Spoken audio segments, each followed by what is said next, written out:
मतलब हम यहाँ पे इस बात को समझा रहे हैं कि आपको मेरे वेबसाइट पे जब आप जाएंगे गेट मैकेनिकल का टॉपिक वाइज सॉल्व करने के लिए, तो आपको कैसे कैसे पैटर्न मिलेंगे। तो उसमें आपको पहला पैटर्न मिलेगा वो एमसीक्यू मिलेगा, मल्टीपल चॉइस क्वेश्चन। उसमें क्या होगा, ज़्यादा चॉइसेस होंगी, 4 चॉइसेस होंगी, उसमें से आपको एक चॉइस सही सेलेक्ट करना होगा।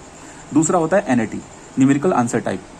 ये क्या होता है, इसमें आपको क्वेश्चन लिखा होगा और उस क्वेश्चन में ये साफ साफ लिखा होगा कि आपको डेसिमल के 2 प्लेस या 1 प्लेस या 3 प्लेस तक आपको आंसर बताना है। उसमें ये भी लिखा होगा कि आपका आंसर इस पर्टिकुलर यूनिट में होना चाहिए।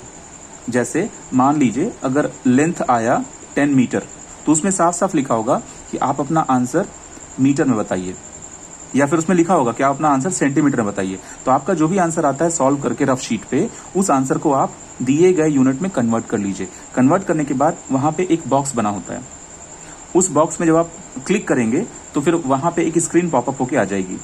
उस स्क्रीन पे नंबर्स लिखे होते हैं 1 2 3 4 डेसिमल प्लस माइनस सब कुछ। तो बस आपको उन्हीं नंबर्स को इसमें फीड करना होता है और एग्जैक्टली आप उतना ही नंबर फीड करेंगे जैसा कि वो एग्जाम में पूछ रहा है। तो ये हो गया एनएटी। अब तीसरा होता है एमएसक्यू। एमएसक्यू में अगर आप फुल फॉर्म देखिए तो इस क्यू का मतलब क्वेश्चन होता है और एमएस मतलब मल्टीपल सेलेक्ट। मल्टीपल सेलेक्ट का ये मतलब होता है कि जो चॉइसेस अवेलेबल हैं उसमें से आपको मल्टीपल सेलेक्ट करना है।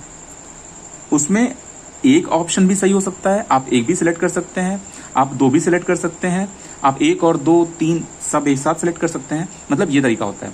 तो एमएसक्यू जो होता है वो एक्चुअली कोई टफ क्वेश्चन नहीं होता। बच्चे डरते हैं एमएसक्यू से क्योंकि उनको लगता है यार मोर देन 1 सही है। एमएसक्यू उन बच्चों के लिए बहुत आसान है जिनका कॉन्सेप्ट एकदम ठीक है। जैसे मान लीजिए अगर आपसे हम बोलें कि कोई फॉर्मूला है x y is equal to x y by 2। अब अगर हम आपको मान लीजिए पी आर बाई 2। अब आपको हम यहाँ पे बोलते हैं पी की वैल्यू 1 हो और क्यू की वैल्यू 2 हो तो एक्स प्लस वाई की वैल्यू 3 होगी। ये हमारा पहला ऑप्शन हो गया। दूसरा ऑप्शन देते हैं, अगर p की वैल्यू 1 हो, q की वैल्यू 1 हो तो x प्लस वाई की वैल्यू 1/2 होगी। तीसरा ऑप्शन आपको हम देते हैं, अगर p की वैल्यू 0 हो, q की वैल्यू 1 हो तो x प्लस वाई की वैल्यू 0 होगी। चौथा ऑप्शन आपको हम देते हैं, अगर p की वैल्यू 1 हो, q की वैल्यू 4 हो तो x प्लस वाई की वैल्यू 2 होगी। ठीक है। तो अब इन 4 ऑप्शन में से, और ऊपर ये लिखा रहेगा कि ये मल्टीपल सेलेक्ट क्वेश्चन है। तो जब मल्टीपल सेलेक्ट क्वेश्चन होगा इसका मतलब आपको एक भी सही हो सकता है या फिर एक से ज्यादा भी सही हो सकता है। तो जहां भी ये हेडिंग लिखा रहा है कि ये मल्टीपल सेलेक्ट है, इस हेडिंग का मतलब होता है कि आपको सारे ऑप्शंस को चेक करना है। तो सारे ऑप्शंस को आप कैसे चेक करेंगे, आप इसी क्वेश्चन में देखिए। ये हम सिर्फ गेट मैकेनिकल की बात नहीं कर रहे हैं, जितने भी ब्रांचेस होते हैं गेट में सब में ऐसे ही क्वेश्चन आते हैं। तो यहां पर जो हम एग्जांपल लिए हैं एक अपने से बना के ले लिए हैं, तो आप देखिए कैसे सॉल्व करेंगे। आपको p इज इक्वल टू 1 और q इज इक्वल टू 2 आप इसमें डालिए, मतलब सॉरी q मान लीजिए। तो आप इसमें p is equal to 1 q is equal to 2 डालिए, तो आपके x प्लस वाई की वैल्यू 3 आएगी क्या? नहीं आएगी। समझ पा रहे हैं हम क्या बोल रहे हैं? हाँ, तो फिर आप इस क्वेश्चन को नहीं टिक करेंगे, इस ऑप्शन को टिक नहीं करेंगे। तो यहां पर आप बबल नहीं बनाएंगे। उसमें ऑप्शन होता है, जब आप जाएंगे वेबसाइट पे तो देखेंगे, वो हम समझाते हैं कैसे जाना है, सब कुछ समझा देंगे हम, तो ताकि आप वहाँ पे जाएं। जब आप अभी तो टेस्ट सीरीज शुरू नहीं हुआ, अभी तो आज दूसरा क्लास है ना, तो जब टेस्ट सीरीज शुरू हो जाएगा आपका, बस टॉपिक वाइज टेस्ट सीरीज शुरू हो जाएगा, तो फिर आप टेस्ट देंगे तो आपको सब आइडिया मिल जाएगा। जब दूसरा ऑप्शन आप चेक करेंगे तो फिर आप यहाँ चेक करेंगे, ठीक है पी की वैल्यू 1 रखिए, क्यू की वैल्यू 1 रखिए, तो यहाँ पे पी क्यू की वैल्यू 1 हो गई, बाई 2 लगा हुआ है, तो एक्स प्लस वाई की वैल्यू 1/2 हो गई। तो ये ऑप्शन सही हो गया। तो इस ऑप्शन को आप टिक कर देंगे।